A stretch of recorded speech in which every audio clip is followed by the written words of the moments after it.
this year has been complicated for many people, and at the end of the year it's been intense.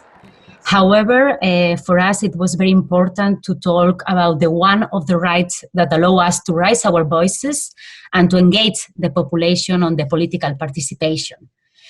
Now, more than ever in Europe, we need to defend the right to peaceful assembly, and more if we think it connected with freedom of expression and right to association, core rights of democracy and social movement strength.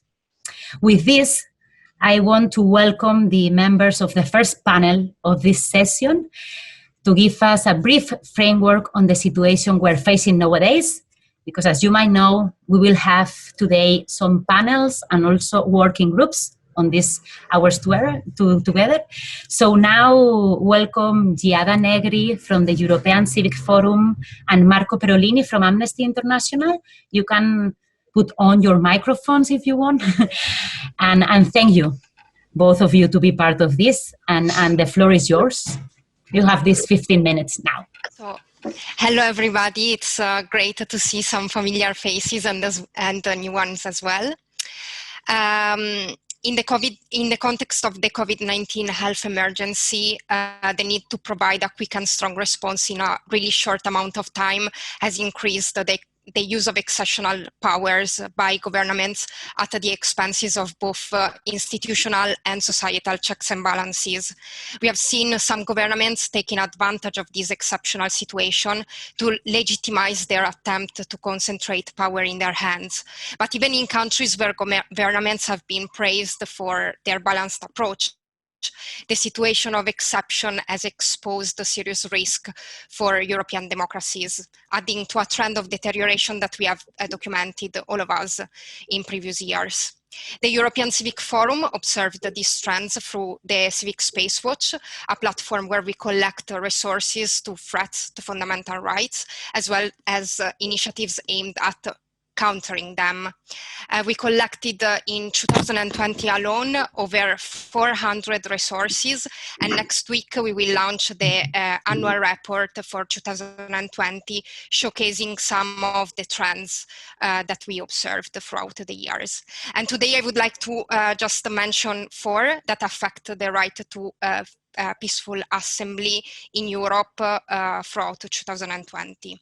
The first one, of course, is the closing of public space that often meant restricting and in some cases even denying the freedom of peaceful assembly. As the COVID-19 virus spread across the region, national authorities have started to restrict the public space and limit the possibility for gathering of people.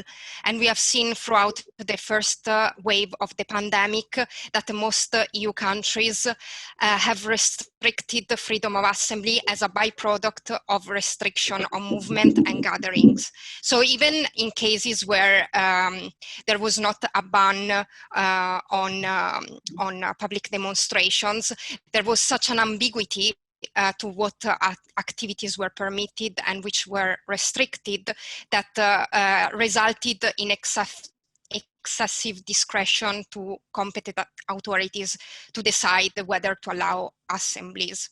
We have seen the requirement to notify authorities of planned assemblies becoming de jure or de facto an authorization system, even in the case of very small gatherings of a handful participants. Often, even when a ban was not in place, local authorities have restricted the freedom of assembly on the basis of public health concern. We have seen peaceful protesters being dispersed, fined, or arrested on the grounds of not having notified or received authorization from authorities. When the restrictions started to be lifted up, in many countries, but not all, the right to hold a demonstration was regained. But in most EU countries, even when public demonstrations were allowed, our other type of restrictions were introduced beyond the ones that we have all learned to integrate in our daily life of maintaining social distance and wearing a mask. For example, restrictions on the form of we have seen bans of march to the number of participants. The second trend is the securitization of public space and the policing of dissent. Marco from Amnesty for sure will talk more about what shapes the coercive apparatus to police the pandemic took. We know that this had for sure consequences on the freedom of peaceful assembly, as it removed the confidence from citizens to use the public space, even in their daily life. Additionally, we have seen the coercive apparatus being used against peaceful demonstrators, either faced fines, but sometimes were even threatened or charged with criminal sanctions for allegedly not respecting COVID-19 regulations. In some cases, we have seen massive arrest and even the use of violence in the cases of demonstrations denouncing police violence. The third trend that we highlight is that 5 countries, 4 EU member states and the United Kingdom, had either passed or tabled legislation restricting the right to peaceful assembly beyond COVID-19. These are regulations that will restrict this freedom even when the pandemic will not be part of our lives anymore. And finally, the fourth trend that we highlighted is data gathering and surveillance. We have seen how the mantra of tracking the virus has entered our lives, and it's really important to track the virus, but we unfortunately also have seen the expansion of use of artificial intelligence and technologies that gather data that if not carefully limited, can be used to invade our privacy. We have seen the COVID-19 being used as an excuse to check even further, for example, IDs at demonstrations, and in some cases to track protesters and find them. To conclude, 2020 has been a year of where we have observed civic space being narrowed. At the same time, we have seen civic engagement being activated, and this was true also for protest movements. Despite these conditions of restriction, protest movements have found incredibly inspiring and creative ways to give confidence to citizens, to engage them, mobilize them, and reclaim the use of public space to protect our freedoms. To learn more, stay tuned for the launch of our report next week.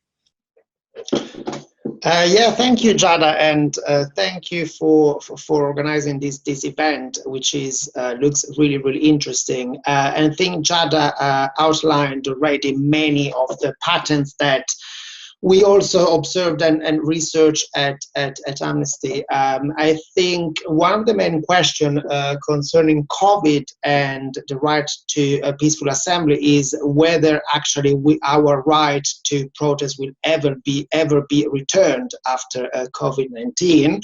And I'm saying that because obviously COVID-19 has brought a lot of exceptional powers, a lot of restrictions on protests.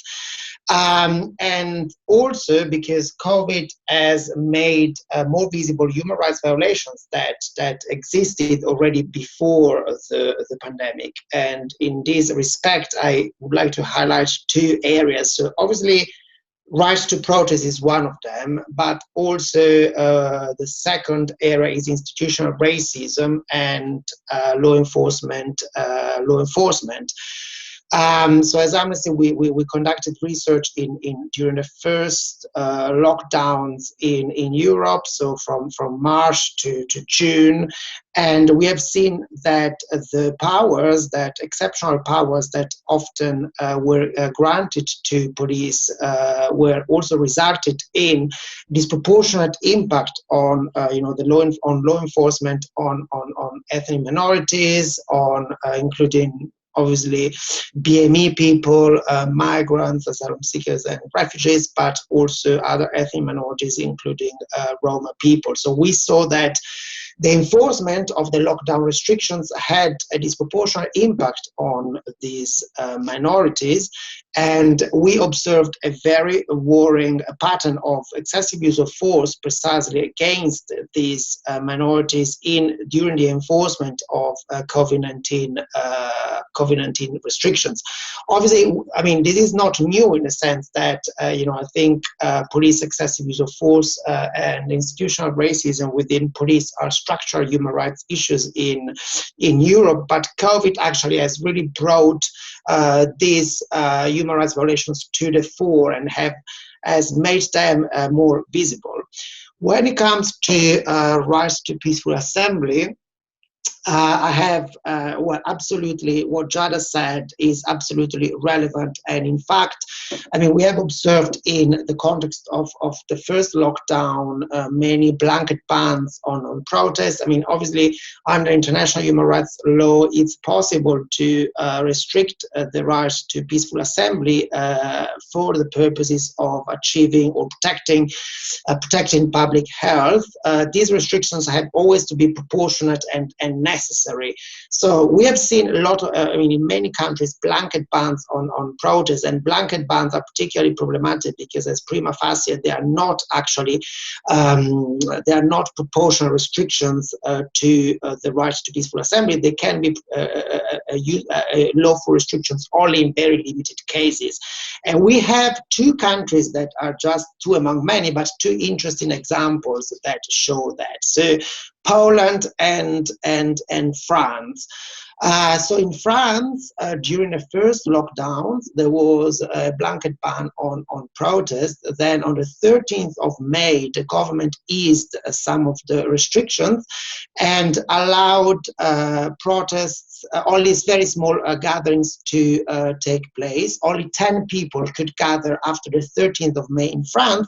But at the same time, precisely in the context of easing lockdown restrictions, the government permitted, for example, gathering of more than 10 people on public transport, for example, or in venues open to the public. So you see a differential treatment, a difference of treatment between, like protests, gathering that people who could gather to protest, so maximum 10 people, and then gatherings of other nature, of non-political nature, in where more than 10 people could in fact gather. So precisely because of these differences of treatment, we consider that the restrictions on protests and the 10 people as a threshold was not a proportionate restriction, and that was also actually the conclusion of the Council of State, which in June, in fact, that the restrictions on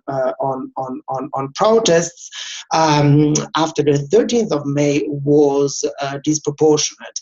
But then this is actually a good example to show how basically COVID-19 restrictions can be taken too far and can in fact restrict the right to protest in a way that is disproportionate. Another example is Poland. In Poland, there was equally a blanket ban on all protests until the 30th of May. And then after that, people were allowed to protest, but provided that the maximum amount of people for protests was 150. So we saw that in many of the protests that happened in Poland after the 30th of May, even if people actually were, for example, respecting social distances and wearing masks, and were also equally respecting this threshold of 150 people, people were still fined. So many of the protesters were fined under COVID-19 rules. And even actually more worryingly, recently, as you know, after where there have been huge protests after against the restrictions on abortions after the ruling of the Polish Constitutional Court recently. There has been huge protests in Poland, and what we saw, and it's a very, very, very worrying trend, is that the public prosecutor instructed other prosecutors to look into whether this protest could actually be a threat, an epidemiological threat, which is also a criminal offense in Polish criminal law. So far, actually, none of these protesters were charged with threatening public health, but this is an option. So this is actually a criminal offense in Poland, which can lead to an imprisonment of several years. And we saw that this has been used recently with at least actually had a chilling effect on protesters after who were actually contesting the ruling on abortion in Poland. So these are just two examples, but I think it's important to look into how basically COVID has been used as sometimes actually a legitimate concern. So legitimately, in some instances, states have said there is a public health emergency, so the right to protest has to be limited. But this doesn't mean that any limitation is permissible under international human rights law. And I think in France and Poland, clearly, the authorities went much, much, much beyond what is permissible in terms of restrictions to protect public health. Just to conclude, I think it's really important to look, and to be very wary and vigilant in all these instances where emergency powers, emergency laws are adopted by state, in this case to protect public health. But I think that there is an intrinsically danger with emergency laws, because actually emergency laws, we have seen that in our work, for example, on counterterrorism in Europe, we've seen that sometimes emergency powers, emergency laws, yes, they are adopted to counteract a specific threat, either a threat to national security or in this case a threat to public health, but then afterwards these laws are somehow in some instances transferred into for example, criminal law or administrative law. So what I'm saying is that some of these exceptional powers, some of these exceptional laws can also after COVID-19 be transferred into criminal and administrative law, and this is really what is the danger, because that would have a long-term impact. We've seen that very clearly in France. There was a state of emergency for 2 years from 2015 until 2017 after the Paris attacks. Many of those emergency powers have just been translated and incorporated into criminal law. So that's actually, I think, the danger with exceptional powers associated with COVID-19. Wow, Marco, Giada, thank you so much. Thank you so much for sum up all the reality that we're facing. And it has been very enlightening to listen to you. And I believe that this gives us the perfect step to go deeper into those stories that in the face of this reality that you saw us have continued fighting and struggling for the defense of rights in this context of restrictions. We welcome now Vivianku from Germany and Tia Jar from Slovenia to talk about success stories against restrictions of the right to protest in Europe. And now the floor is yours, so you can open your microphones and we are listening. You have also 15 minutes. So welcome. Okay, I will just go ahead. So I'm Vivian Kube. I'm working for the Society for Civil Rights, Gesellschaft für Freiheitsrecht in German. And we defend human rights and constitutional rights by means of strategic litigation, by awareness raising, and by shaping the academic and public discourse. And I particularly work on expanding civic space and on civil and political rights, which of course includes the freedom of assembly. And we were actually closely monitoring the restrictions on civic space from the beginning of the pandemic to now. And we published some reports on the restrictions, also together with Greenpeace. And we have an FAQ on our website that tells people about the ongoing restrictions and how we evaluate them. And Yeah, I'm very thankful that you organized this event, and also for the invitation, because in Germany, I don't know whether this is the case also for you, but in Germany, the debate on the freedom of assembly is very much focused at the moment on COVID conspiracy theorists and right-wing extremists. So I think it's very important that we also talk about it, criticize the restrictions, and also shape the narrative from our perspective. Yeah, and as you just mentioned, my task today is to tell you a success story. And while there are many severe threats, of course, in Germany to civic space at the moment, through tax law, for example, also institutional racism, what Marco just mentioned, is a big problem. What I will keep this positive focus today and tell you the success story of the right to assembly, which is on one hand really a success story, because as I will try to explain to you, the situation during the first lockdown compared to the situation now during the second lockdown in terms of the right to assembly is fundamentally different.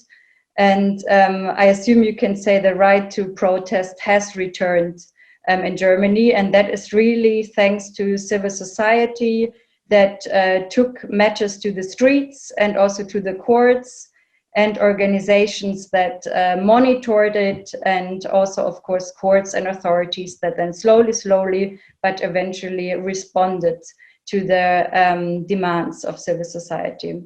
So I will tell you what was the legal situation during the first lockdown. We're speaking March to mid-April. The rulings of the Constitutional Court mid-April that really made a difference, and then what is the situation now. So during the first lockdown, the situation was the following. The Länder, the different federal states in Germany, issued executive orders because they were competent, they had the powers, with severe restrictions that restricted the people in their right to leave their house. They could only leave their house for specific reasons, and they were only allowed to meet one other person, excluding outside their own household. And all of this was based on a very general provision in federal law without the involvement of any parliament. But only a few executive orders actually included an explicit and unconditional ban on the right to assembly. In most states, we had more an implicit or a de facto ban, because generally these gatherings outside the home were only limited to 2 people or to 2 households. And in some federal states, we actually had an explicit exception for the right to assembly. So you could go apply and receive a permit if the competent authorities and the health authorities would allow you to protest. But it's also important to understand that this is already turning the regular situation under German constitutional law upside down. Because in our constitution, we have a right to assembly without prior notification or permission. And now you were obliged to receive this permission. You could not just go and protest.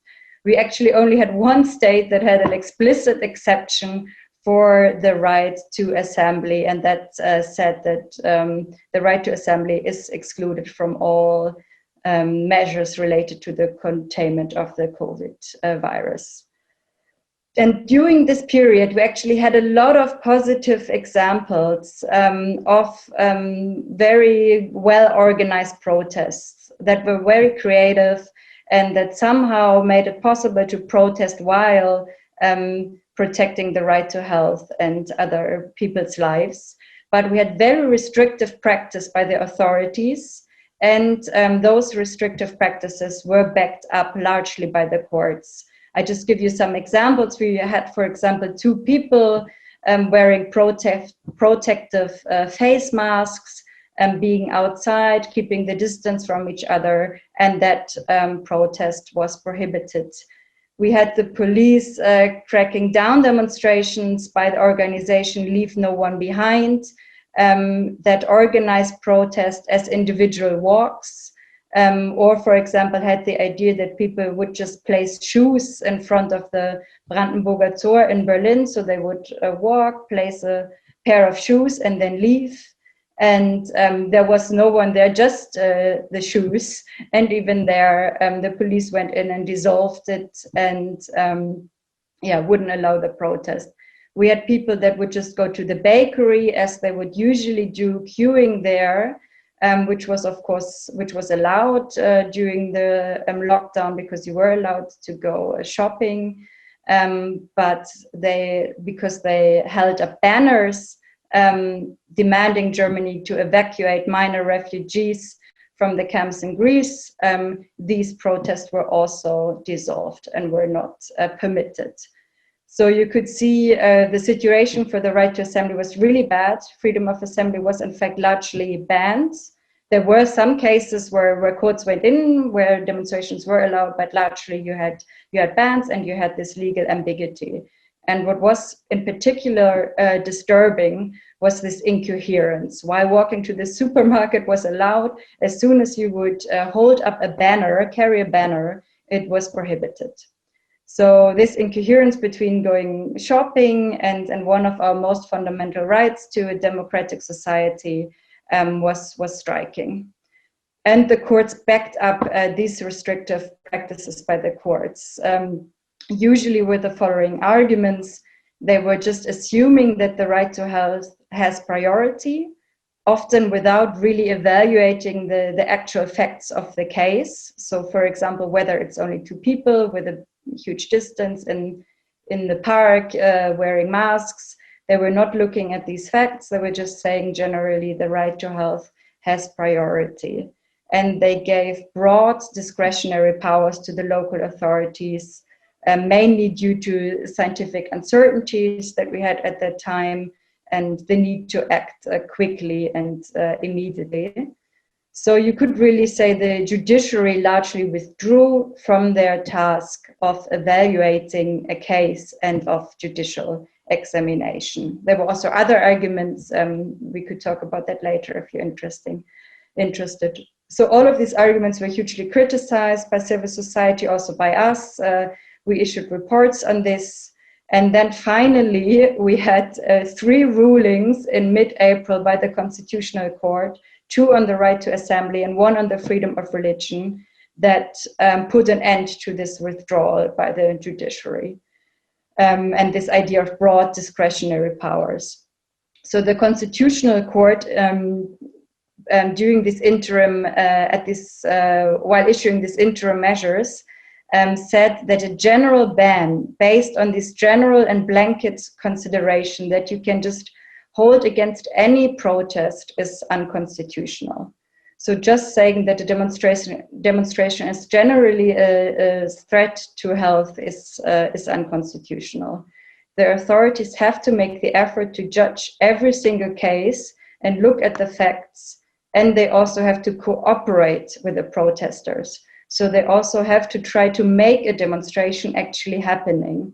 So that means the authorities have also to come up with concepts of how to comply with anti-COVID measures themselves. And they have to talk to the protesters, see what's important for them, how do they want to have their protest organized, where and with how many people, and then see how a protest can be modified. Can we maybe reduce the number? Can we maybe slightly put it somewhere else? Of course, always keeping in mind that the idea of a protest is also to be effective and to be seen. So you cannot just put it at the end, some corner of this city. So you have to balance these rights in each individual case. So yeah, the Constitutional Court made clear no general ban, and there is a state's duty to cooperate and to protect. And what followed from there? So the courts slowly incorporated these principles that were actually not new, but that were emphasized again, and increasingly decided in favor of demonstrations. And increasingly we had a situation in which a ban was clearly only the last resort. And the authorities had to try all other possibilities, like modifying a demonstration, wearing face masks, keeping the distance, no public invitation. They have to try all these different possibilities before. And if everything doesn't work out, doesn't protect the health, the right to health sufficiently, then we can talk about a ban. So at that time, we also had lower infection rates coming in, and the restrictions were eventually lifted. So what is the situation now? We basically have similar numbers than we had during the first lockdown, and we are in a lockdown situation again. But in some ways, we have a better situation now, and the right to protest has returned. In some ways, no, because we still have some problematic rulings. We still have sometimes overly restrictive practices by the authorities. Just to give you some examples, some authorities came up with this idea of asking the organizers of protests to gather all the data of protesters and compile a list of participants and keep that ready in case there is an infection, which we believe is an infringement of the right to assembly. So there are still sometimes overly restrictive measures coming up. It's important to keep monitoring what's going on. But generally, I would say the legal situation has improved. We don't have the old restrictions back in place that we had at the beginning. Legally, we have the regular situation now that we usually had. So protests are generally allowed. You have to notify the authorities, and then maybe restrictions apply, but we don't have a general cap of numbers of participants, and we don't have a general ban.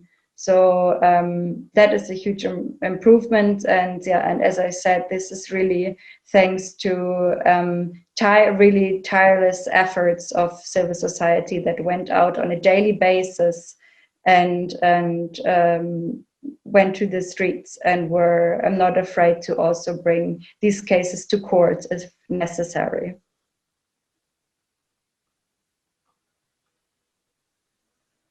So thank you very much for giving me the opportunity to tell you about this. Thank you, Please Vivian. let me know if you have any further questions. Should I go next? Yeah, of course, sure. Okay, so I'm Teja Jarc, I'm from Slovenia, and I will try to explain a little bit the story about protests in Slovenia, although it is a quite complex thing to understand and to explain, because it's changing every day, and I believe we still need some time to reflect on actually what's happening.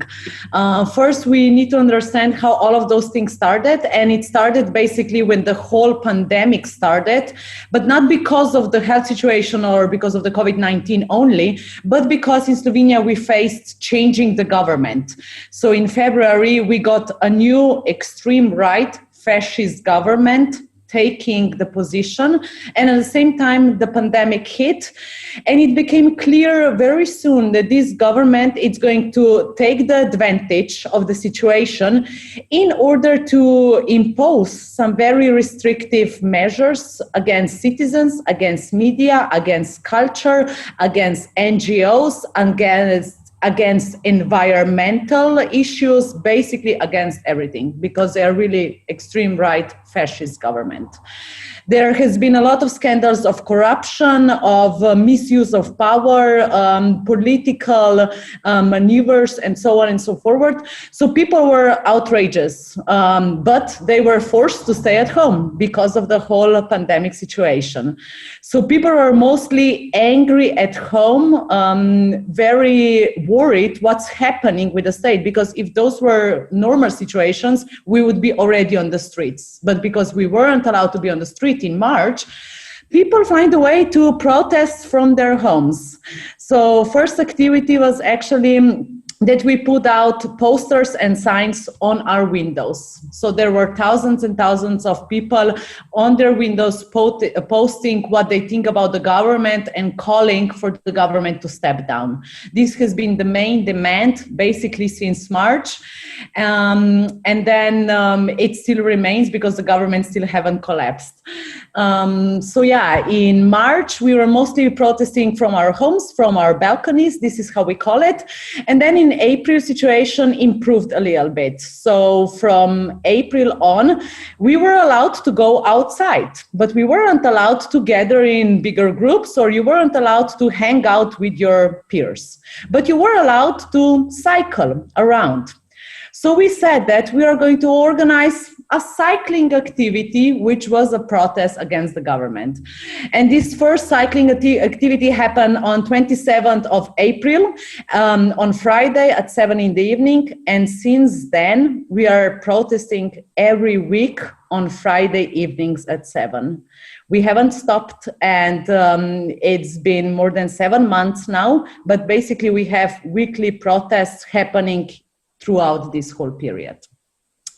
At the beginning, like also government was very against this kind of civic participation, because of course government knew that they're on a very unstable path.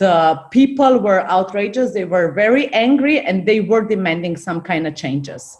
So the police immediately used a lot of force to try to stop the protests. They were putting up fences. They were putting up a lot of restrictions.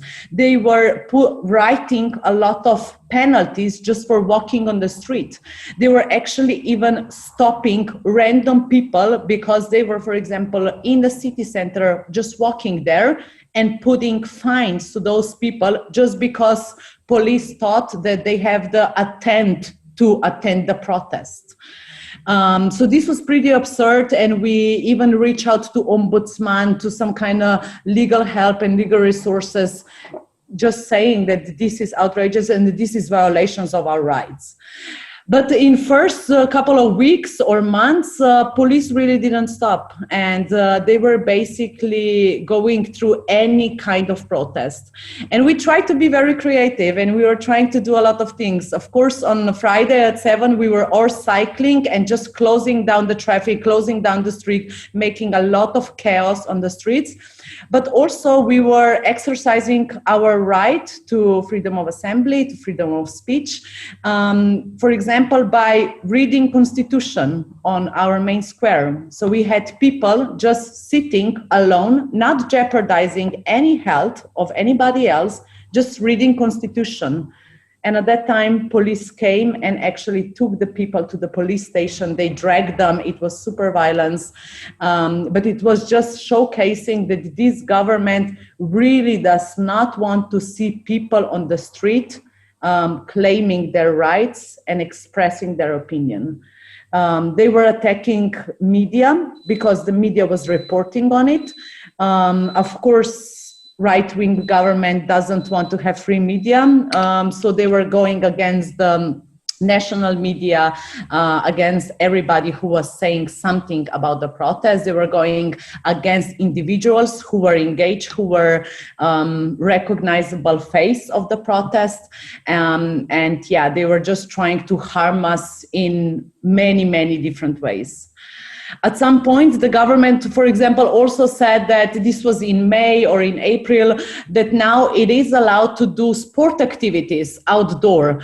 And one of the sport activities they mentioned is that, yeah, you can play golf, you can play tennis, or you can play badminton.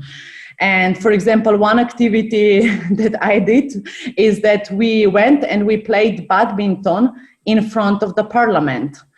So this was completely legal according to the new rules, but of course we were fined for doing this without any explanation. They were just saying that we are jeopardizing the health of everybody else, although we were two people simply playing badminton, which according to the law was allowed. But they said, this is not only badminton, this is not sport, it's provocation. So because of this, you're getting the fines. So they are using a lot of those things, and they are really trying to kill us with those penalties and the fines that we're getting. But I said, we've been doing this for more than 7 months now, every week. And at the beginning, also the public opinion was pretty strict toward governments and the police, because they were stopping us in those brutal ways, because they were putting fences, they were closing streets, they were really jeopardizing freedom of even, just walking in the city center. And after this, they changed their strategy a little bit. During the summer, also when the pandemic wasn't so bad, we were still continuing, and we were gathering a lot of people on weekly protests. And at some point, police became even helpful. They were closing down streets for us. They were asking us, okay, we know that it's not, because from the beginning, it wasn't allowed to organize a protest. Freedom of assembly was forbidden since the beginning, since March.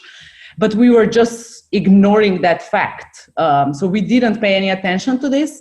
And at some point, yes, police did become friendly. They were helping us. They were protecting us, because at some point, we also got contra-protests, and those were neo-Nazis who came to our protest trying to stop us. And at this stage, police actually protect us, and they were closing down the streets for us. So this was the summer when it became a little bit more relaxed. But then again, autumn came. Of course, the situation with the pandemic got worse, but also the situation with the government got worse. So what we can see now is that every time the government got actually scared of the situation, because they are losing public trust, because they are losing confidence, because they are creating more and more scandal, and people are angry, they become stricter on us as well. So they closed down the streets. They were fining us all the time. And the last thing they did, basically, it was last Wednesday, basically a week ago, when this was adopted, they adopted the new legislation when they say that it's forbidden to call or to promote protests, and that the penalty for this is 12,000 euros. So if you write on your Facebook, let's go on streets on Friday night and protest against the government, you as individual can get a penalty of 12,000 euros. And although there has been a lot of lawyers, a lot of NGOs saying that this is out of proportion, that this is not in line with any other legislation, although even in the parliamentary, the group of lawyers said, you cannot just write this, it's against 10 different laws that we have, it's not going to go through. They did it. And because they have a majority in the parliament, it actually went through. And we cannot call on the referendum against this legislation, because they're also forbidding the referendums at that time. So it's quite hard to challenge the legislation that they're adopting every week. And they're actually doing this. They're adopting new legislation that it's putting more restrictions to the citizens, to NGOs, to media, to basically everybody who are not compliant with this government. And it's very hard to fight this on a legal basis. We are definitely fighting this on a political basis when we have the public support, when we still go on streets, when we are trying to be super creative in how we do it, when we are walking on the edge of what is still legal and what it's not.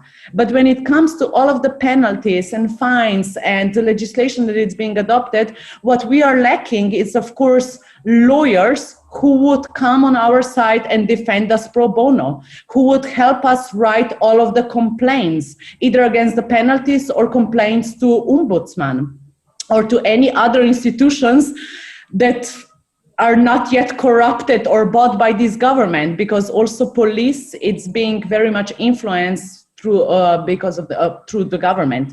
It's not really that all of the policemen are bad and they're trying to harm us. As I said, many of them, when we also talk with the police, many of them said I would like to be on your side. I don't support this government either.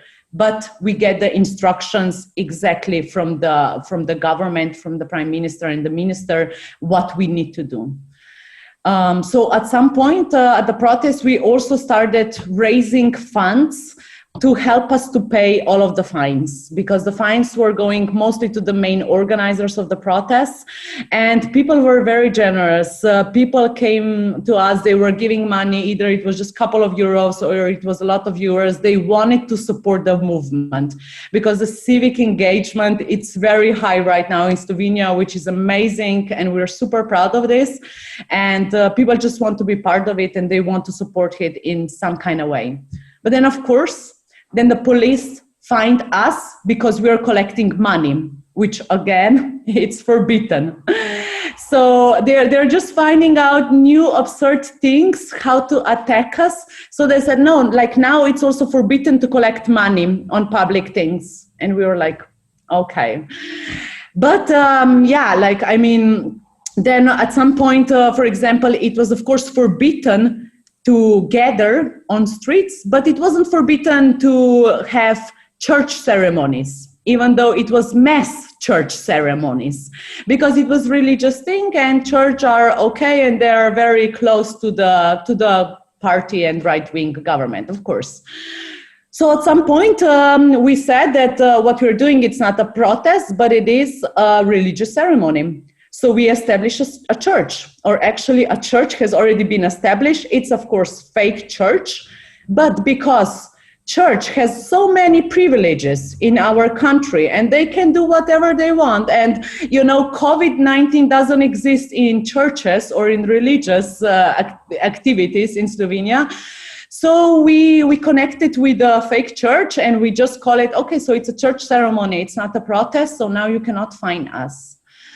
So yeah, we are trying to be creative.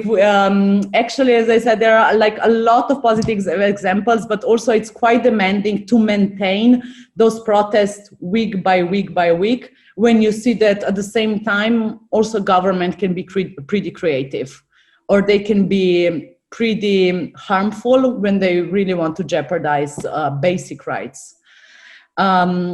So right now we are facing, the situation when we moved protests from cycling, because of course now also cycling is forbidden, to cars, because this is the only thing that it's still allowed, that you can drive in your car. Of course you have to be alone. And last week on Friday, it was the first protest from cars. So we said we're coming from balconies to bicycles and now to the cars.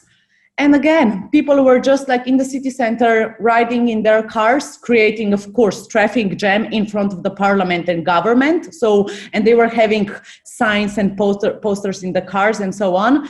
And of course, the police again stop them and say that they are jeopardizing public health because they're riding in their car alone. So right now, again, we're contacting some lawyers if they can help us fight that, because of course it's absurd.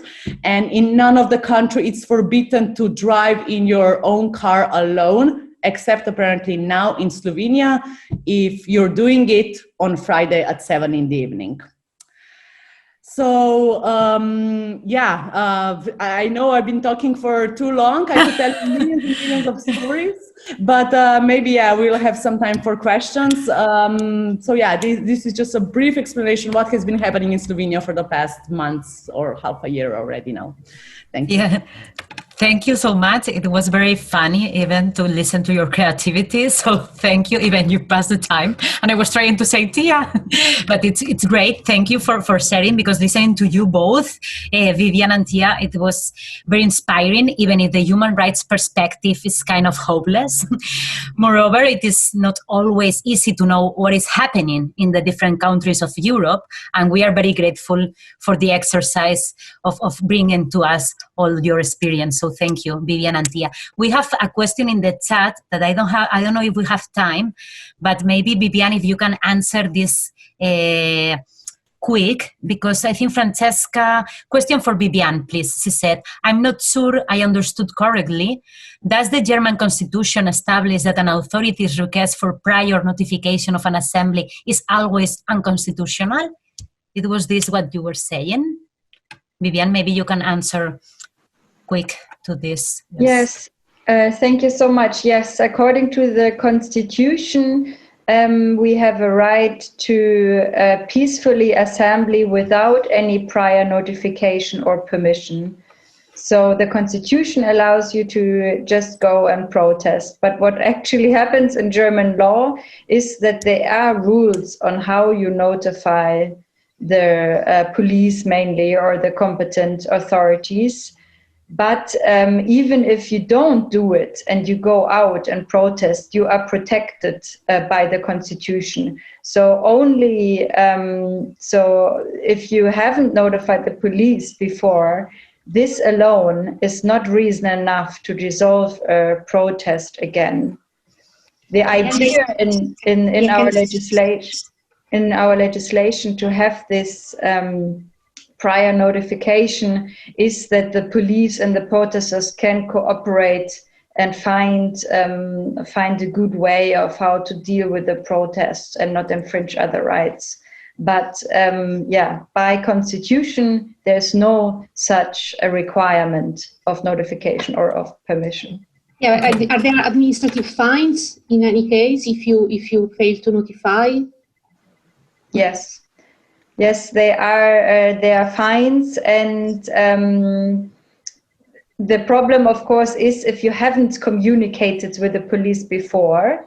The risks are higher that the risks are still higher that the police might go in and somehow restrict the demonstration. So it's a little bit, we have it in the Constitution, the practice looks very different. Thank you, Vivian. I'm going to even stop the chat because now with all this in our minds, and thank you for the answer, we're going to divide into groups, and I think you will have time to talk about all of this in the groups, because some of you will be in the monitoring, empowerment and support group, and others in the litigation and advocacy group. So for sure you're going to have time even to exchange this information, or to question or ask things to each other. We have 4 groups now, and we have already divided you previously. For sure that we missed someone, so don't worry, because we are going to do it by Zoom. So in a few seconds you will see on your screens how the tool sends you to your group. And there, inside the groups, the facilitators will guide you in the discussion. That will last about 13 minutes, more or less. So I will try now to send you to the groups, and there you can talk more about all these things. Now we are going to open some time to exchange some highlights. You debate on the groups, or some interesting conclusions, ideas. It's not necessary that every group says something, but it will be great if you share some of the ideas. We have note takers on each group, and I don't know if someone wants to break the ice. We have like some minutes, and then we will do a break of 5 minutes, because then we will have the last panel and some conclusions, okay? Just to inform you. So I don't know if someone wants to share with us. If not, I will tell someone to talk. So some groups want to start. Come on, Anais, go ahead. Group 4. Let's go. Then, if somebody from the group want to add something, we talk about restrictions. We have Michael or Michelle who explain things about Poland. We have Alexandrina who explains restrictions in France, and we explain some restrictions in Spain, and also Thea, that all of us, we already listened here. And about France, Alexandrina Abofol explained the last law that they are trying to approve, that ban journalists and public in general from disseminating photos and videos from officers during demonstrations. We already know that government now, because of the protests that have been massive these last days, they are apparently stepping down or thinking of changing this law and concrete this article. Also, Michael explained about the chaos that there is in Poland, and about the laws that they are also approving and thing. And then I'm answering the second question also. The laws, the way they approved the law to ban lots of the protesters or demonstrations was not legally approved from the point of view of the judicial system, and then the judges are just not taking into account this fine and these fines against the protesters. And also about the advocacy or the positive pronunciations in Poland. Then there are lots of them because of the formal questions.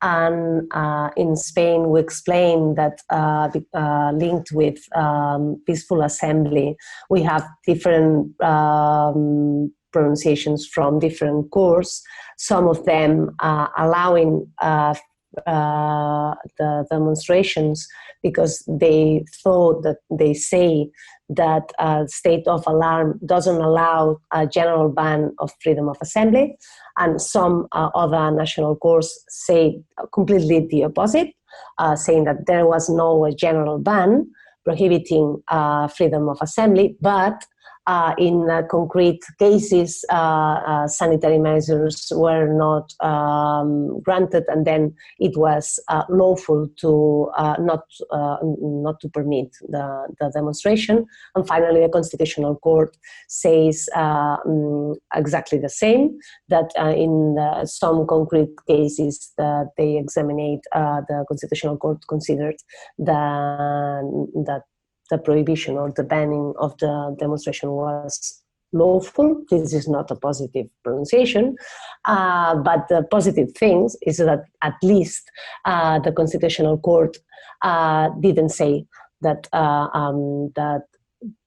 during the state of alarm there was a general ban of peaceful assembly. Then we have something positive, that there is no allowing of this kind of general bans. And I think I talked too much. And if any other group. Thank you, Anais, for summarizing everything. It's great. I don't know if this litigation advocacy group want to follow, because we had another group talking about this. I think it was the second group. And I think it's Francesca, the facilitator, and the other was taking notes. I don't know if you want to talk or not. It's not mandatory to do it, but if you want to share, it would be great for the others that we weren't there. So. I can say something, and then Giada can join in if what I missed. It was interesting because we had some broad spectrum of experiences, and some patterns emerged that were consistent, and some were radically different. For example, we heard that in Italy, for example, and Germany, in some other countries, at the beginning, the initial reaction was in the first lockdown was extreme. So there were blanket bans imposed, and then the situation later on changed. In some cases, due to, like we already heard from the German representative, from Vivian herself, thanks also to positive intervention of the constitutional courts. In other cases, because of advocacy activities that managed to change the restrictions from blanket bans to more nuanced restrictions.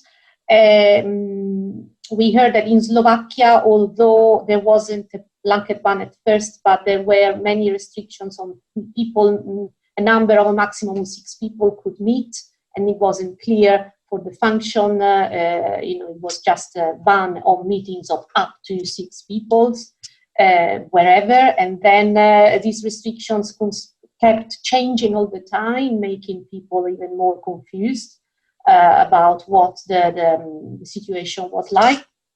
And in Hungary as well, there was a blanket ban, and there still is. Actually, but Hungary seems to be the worst situation because there still is a situation in which Parliament granted limitless powers to government for interventions without a midnight clause. So as long as there is a state of emergency, or as long as Parliament wakes up and decides to withdraw these powers, government can still do what they want. And unfortunately, even nowadays, there seem to be particular situation of discriminatory treatment of certain categories of protesters, like was mentioned, the LGBT. And then, I mean, we also had the good practice, so to speak, of Denmark, because in Denmark there was never a blanket ban. There was a little bit of confusion at the beginning, but it was quickly clarified by the government that the restrictions did not apply to protests, and there still are protests on different issues related to COVID. But that seems to be, the only good, the only positive news we got. And then, last but not least, in Portugal, we had the representative of the medal is international, European Association of Judges and Prosecutors. So he gave us a quick overview of the problems that judges and prosecutors themselves are facing in some countries like Hungary and Poland on their own protests, because obviously they are facing restrictions on their independence, and on top of that, they are banned or restricted from protesting. That was sorry, I tried to condense. And sorry, I saw that. I mean, I heard the Francesca, and it wasn't me. I hope it was because it was group 2, and I was breakout room 2. I thought it was. It was you, and you did it perfectly. So thank you so much. Do you want that we move to monitoring and support groups? Because we have one group also that I don't know, Biljana from Serbia, I think. Yeah. Okay, you are the ones that take the floor now. So go ahead. Thank you. So I'll try to. Our first question was about the difficulties about communicating the need to exercise and protect the right to peaceful assembly. And basically, we have. I spoke a little bit about the situation in Serbia, that we personally, my social movement had this difficulty to communicate with members and supporters our decision not to organize, as organizers, not to organize protests, but that we thought that some spontaneous protests who emerged and who were justified, that we should attend.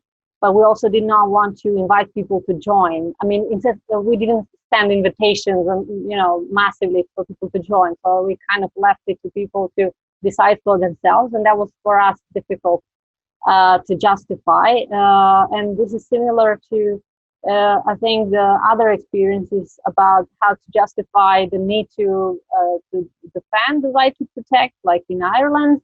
But at the same time, after criticism of the media that this is irresponsible, and after, in a way, it wasn't said abuse, but now I don't have a different word, that the right-wing groups and conspiracy theories groups use this defense of the right to protest. And then that's the second criticism, that it might sound like we are supporting precisely those groups, while it is important that we defend all of these organizations wish to express the need to defend the right to protest, and also to show how this is different from other gatherings, such as waiting in front of IKEA or something like that. And a special case was Belarus, where Olga talked about how the abuses of human rights had not so much to do with the virus, but in general. But the coronavirus has been used as an excuse. For instance, that in the overcrowded prisons, visiting rights are restricted with the excuse of pandemic, etc. And about the issue of empowering citizens to make use of the public spaces during COVID-19, we talked about different creative solutions, so that despite restrictions and repression were found across Europe. An interesting example in Belarus is how, from, if I understood correctly, from a big peaceful demonstration in big squares in districts have been moved to all across the city and the country in small districts and streets, so the people can see protests and from their windows, so that in a way they see that this is happening everywhere, and also other events such as the so-called flying choir singing patriotic songs in the middle of the shopping center, like a flash mob, or different videos of speeches with support, even when you can't really be physically in a public space, that you can send solidarity messages that the people are in this together. Also, this time was used to organize community online much more than previously.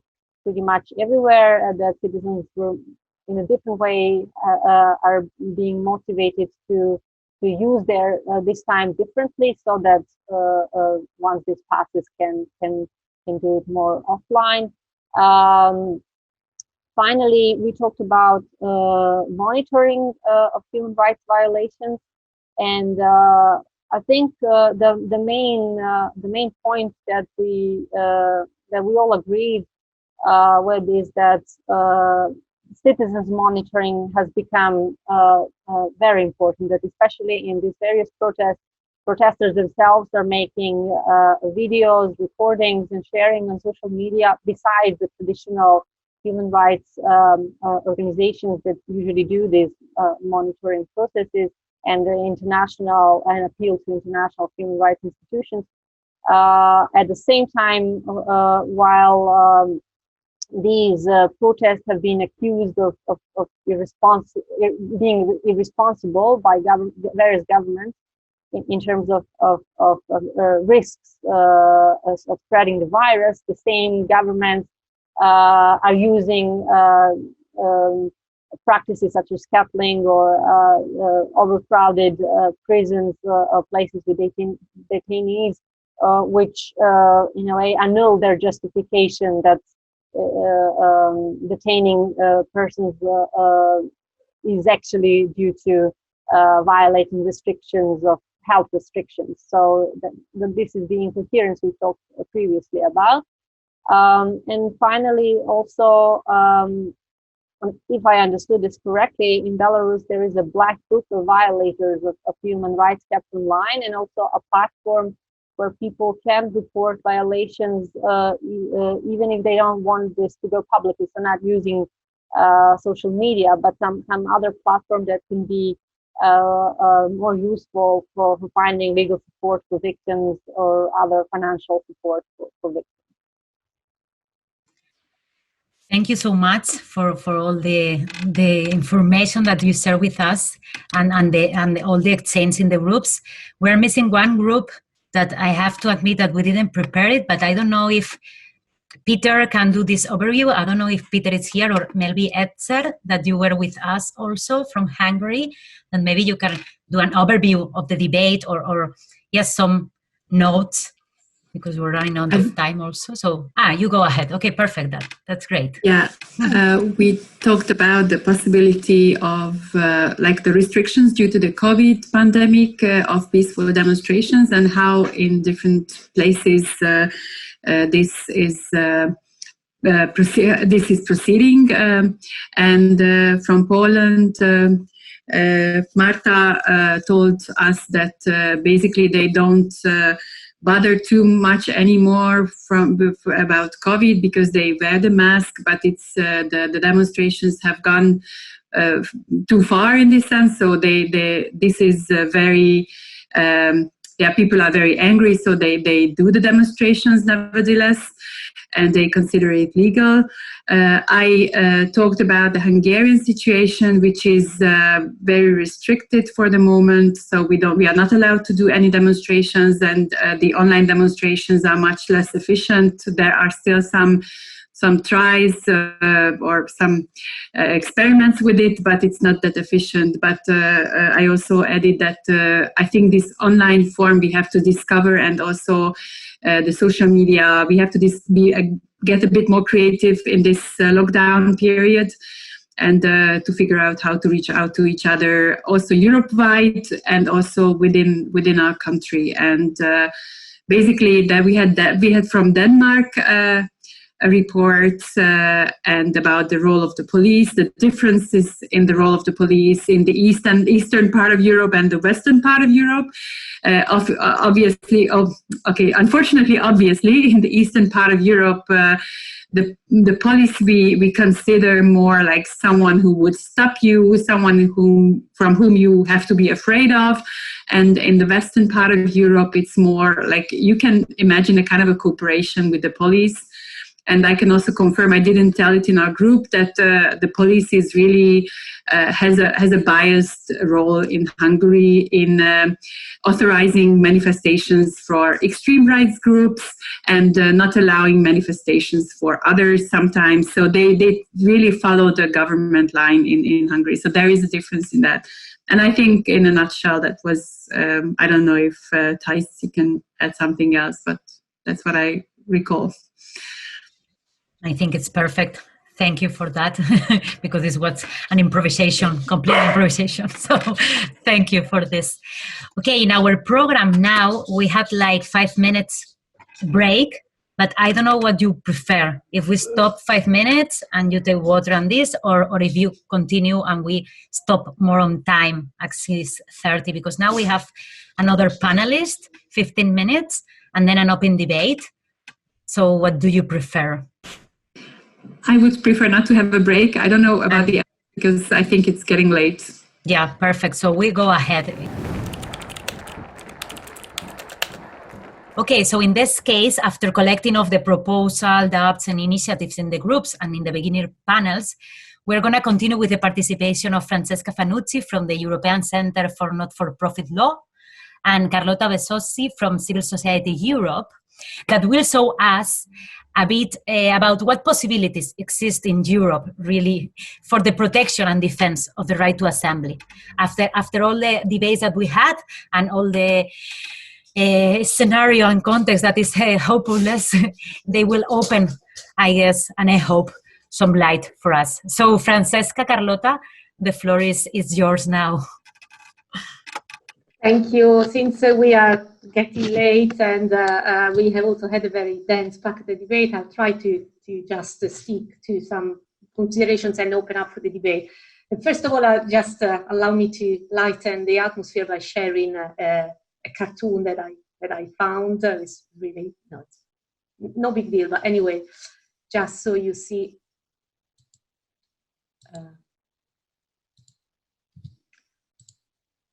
Okay, host disabled participant screen sharing. Never mind. I probably need to be co-host. Anyway, no big deal. I will.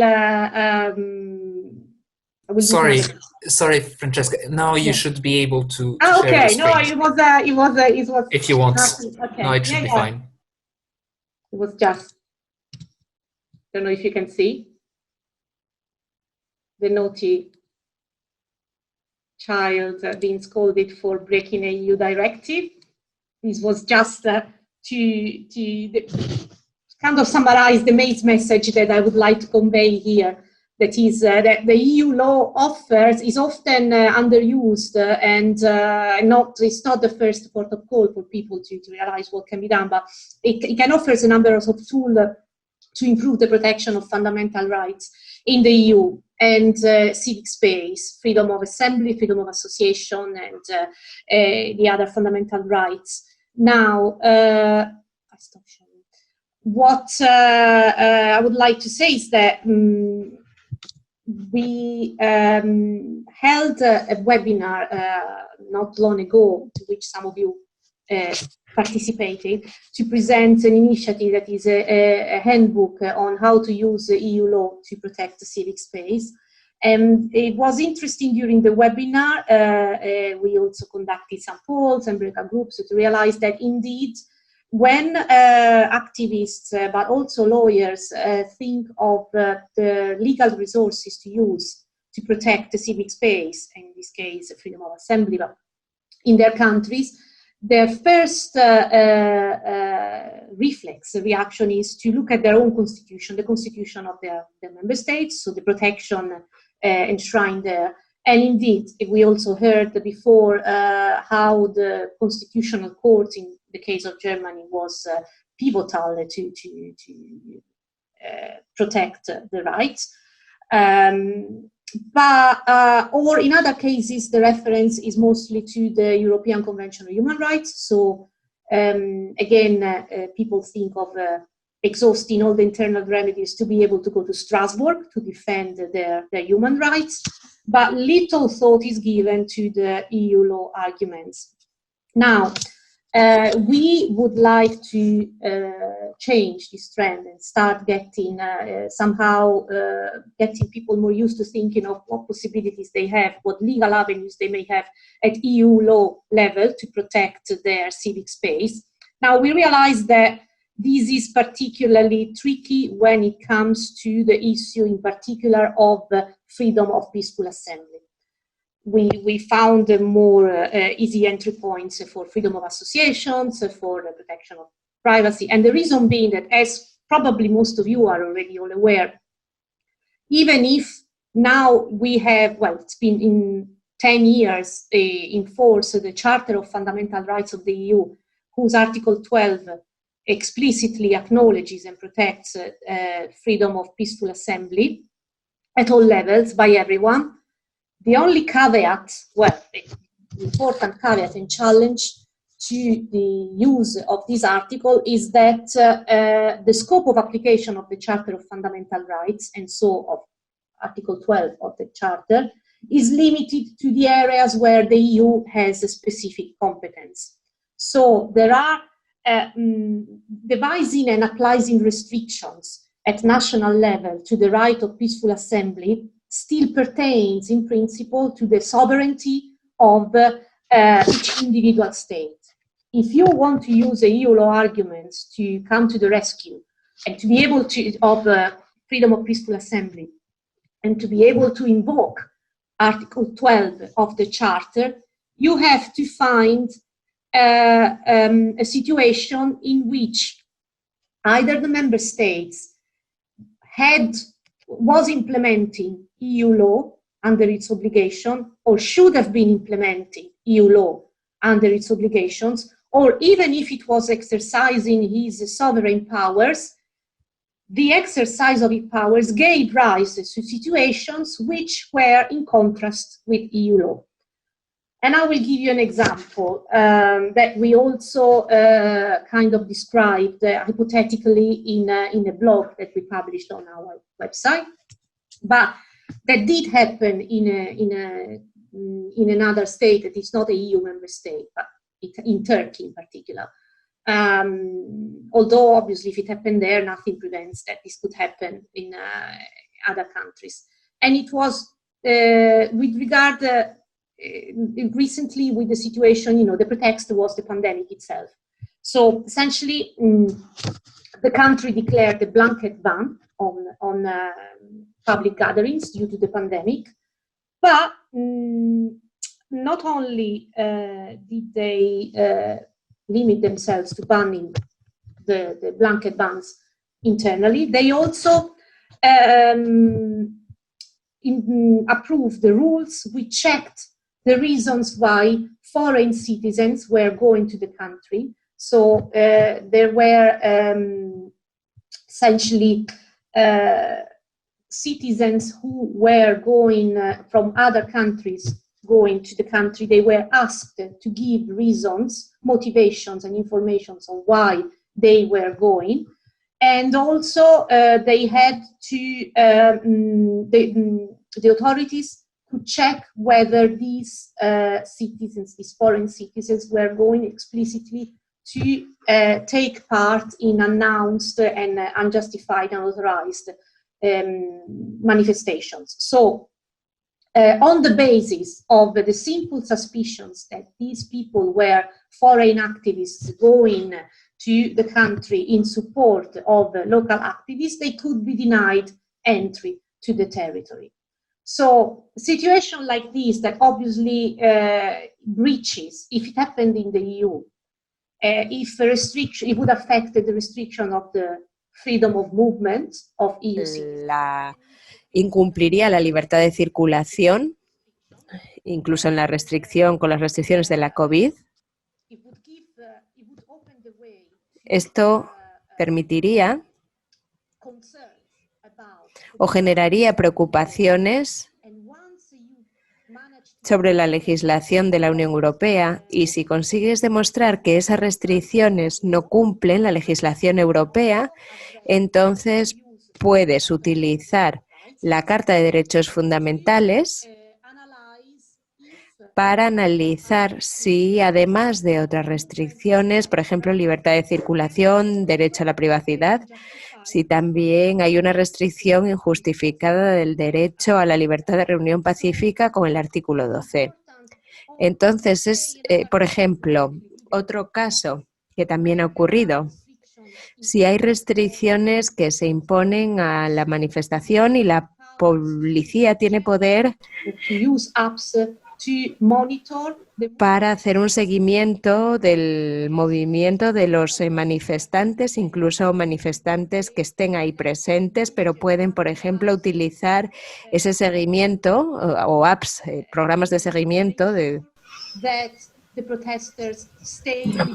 para que los manifestantes se mantengan, por ejemplo, en las zonas que se les han asignado para la manifestación, o que no hay demasiadas personas. En ese caso, la utilización de este tipo de tecnología implica que se cumpla el reglamento de protección de datos, porque la centralización, la reunión, la recogida de datos, la centralización y la base de datos de estas autoridades plantean un problema de consentimiento que puede incumplir el reglamento de protección de datos.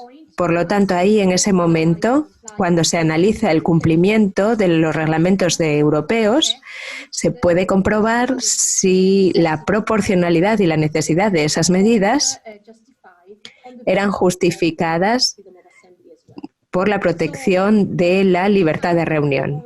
Entonces, esos son los aspectos que quería mencionar. Included in our handbook, and we were delighted and grateful to see that it is also reported in the toolkit that all participants were granted. But essentially, we would also like to remind that once you have identified these type of restrictions, the legal avenues available can be used both at national levels, and we heard from some cases, even in the breakout groups, like the national ombudsman or the national litigation. But you can also try and, in some situations where there is also little trust in the independence of the judiciary or in the independence of these bodies, you can also try and address directly either the Commission by sending letters of complaints, explaining the situation and encouraging them to start a procedure leading up to an infringement proceeding against the member states, or you can ask the European Parliament you can petition the European Parliament to raise the issue in order to adopt a resolution, so that there are different potential avenues directly at EU level that can be tested in order to try and also bypass the national hurdle if there is embarrassment in that sense. And I'm happy to take more questions to go into more details on specific cases, but essentially I wanted to make the case for EU law to be more present in the reflections on potential advocacy and strategic actions. Thank you. Thank you, Francesca. Now, Carlota. I don't know if you can hear us or yes. Yeah, okay, sorry. perfect. No, sorry. I was looking for my microphone. Sorry for this. Thank you very much. I just wanted very briefly to highlight some processes at European Union level that can be useful to address the issue of freedom of assembly. And I think, mainly there are three main areas, which is the whole strategy and action plan of the European Union on the rule of law.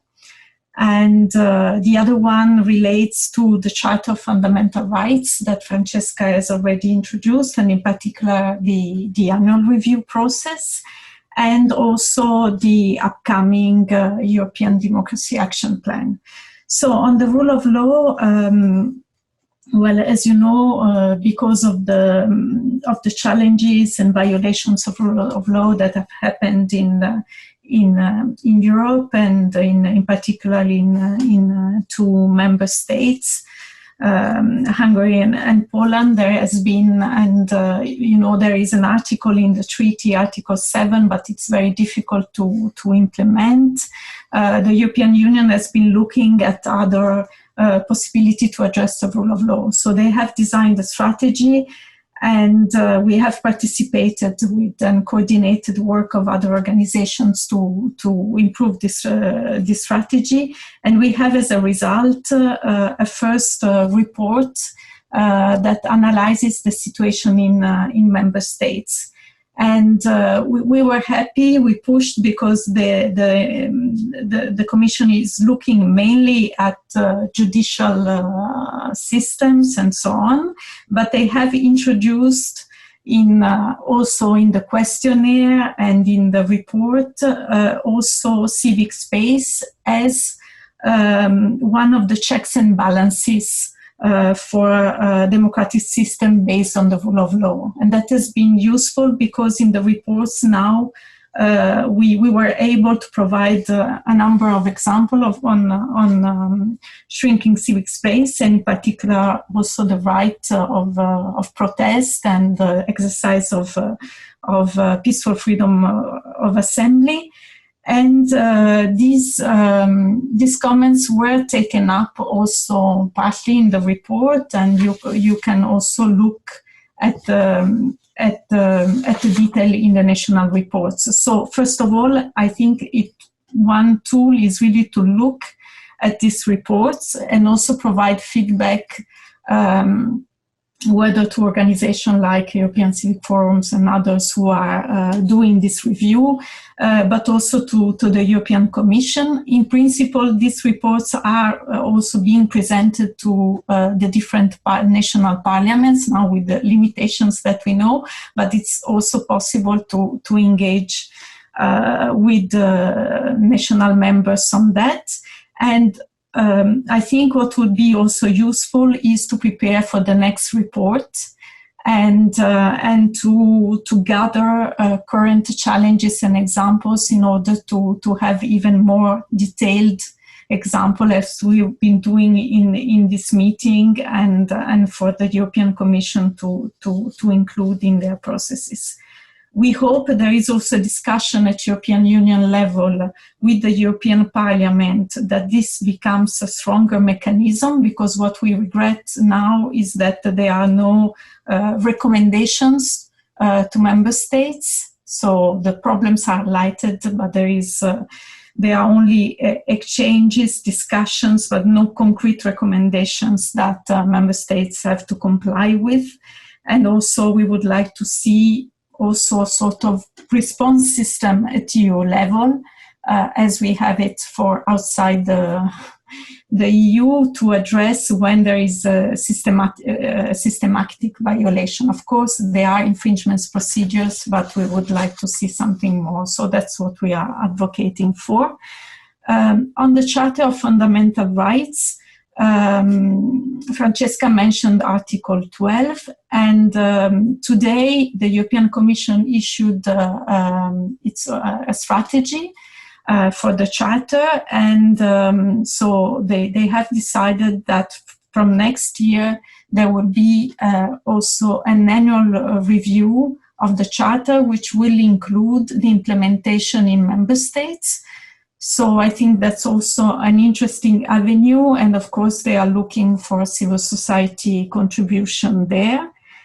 And in the strategy, they say they will closely monitor and take actions against national measures that affect the activities of civil society and that are contrary to EU laws. So we have maybe an opening there, and also training.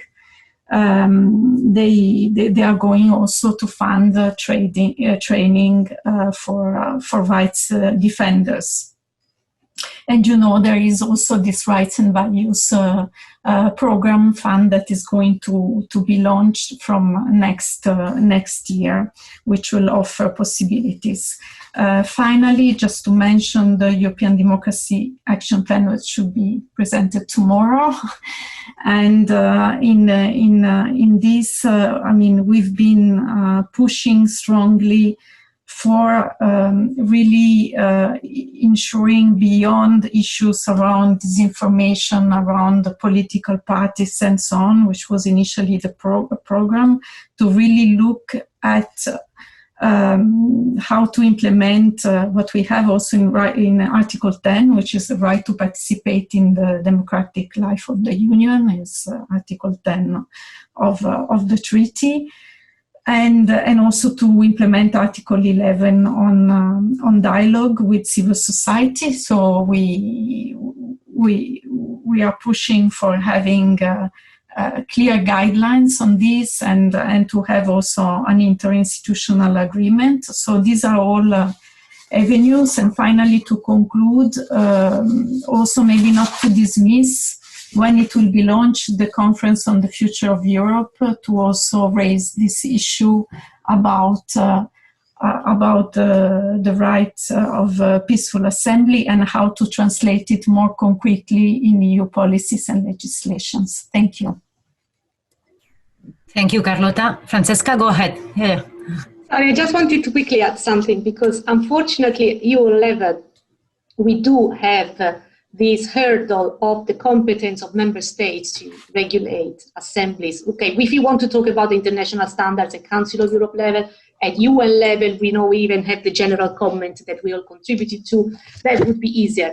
But when it comes to EU law, obviously, even all these initiatives encourage dialogue and monitoring. And when it comes to action, you could bump into the head that the Commission and that cannot act, cannot overcome the sovereignty of member states.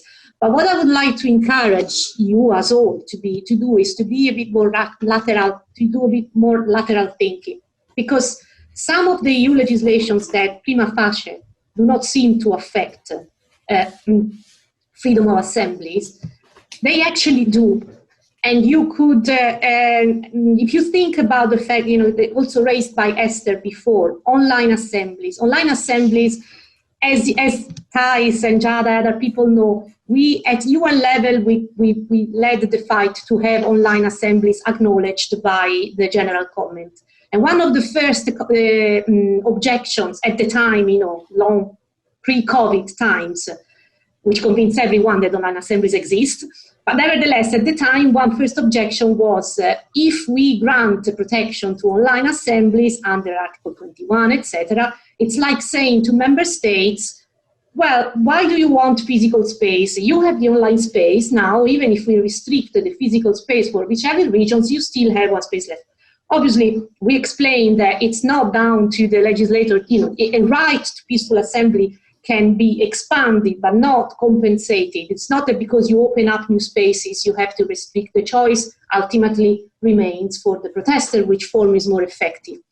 Having said this, now that there is this, not only online assemblies can take place purely online, but the digital world is used more and more to organize assemblies in the physical space as well.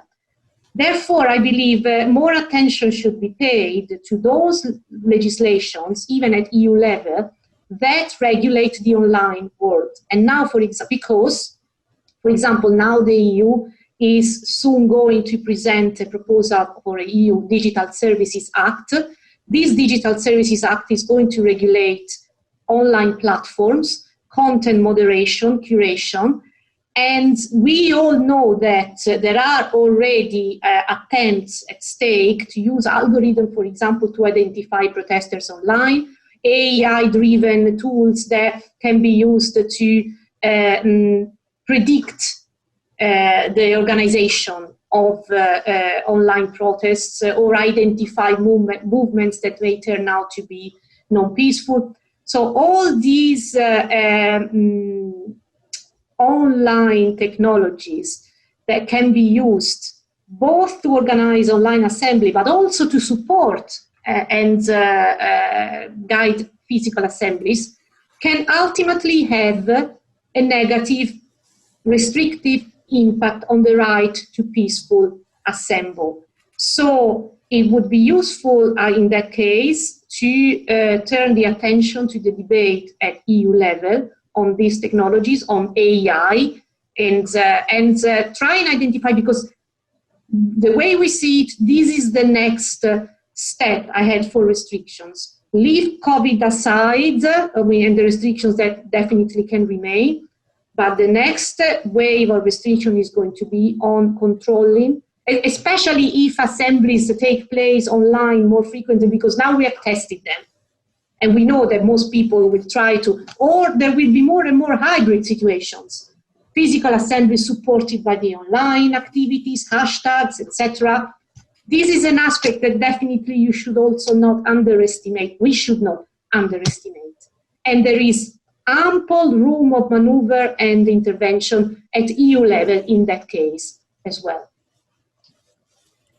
Thank you, Francesca, for highlight this issue, and thank you both of you. It was terrific, your panel, and to have all the options, and because sometimes we don't know everything in how it works in Europe, and it's very necessary for people and organizations that we work in national level to know what options we have also in the European Union.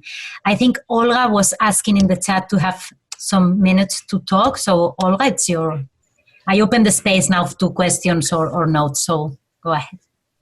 Yes, I wanted to add, I think it's important in this conversation that there has not been any lockdown in Belarus at all, not in spring, not now, and even wearing masks was not obligatory until recently, and people are not observing this. And still the level of new cases of infected people, the level of death because of coronavirus is not the highest in the region. I'm not COVID dissident or whatever, but this is just a thought for something to think about. That most probably this is not because governments want to protect us, but also because they have fear that they will, the strict lockdowns is not only because they want to protect people in Europe, but also because they have fear that they will not cope with all the new cases, etc. So this is one thing.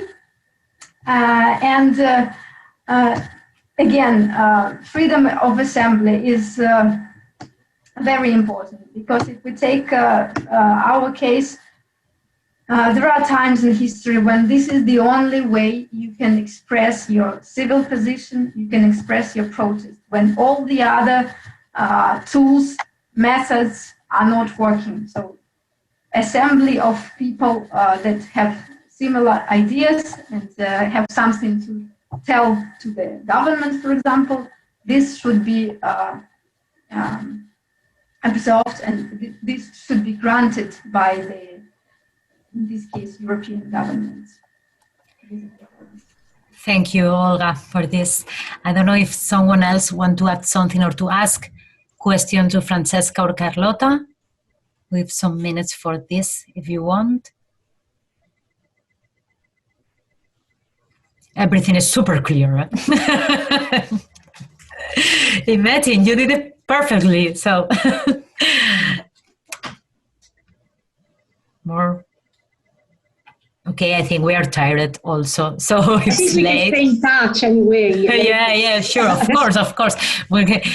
I know that Yada wants to do this conclusion and closure of the event, so I give you now the words to you, and thank you to everyone to be here from my side.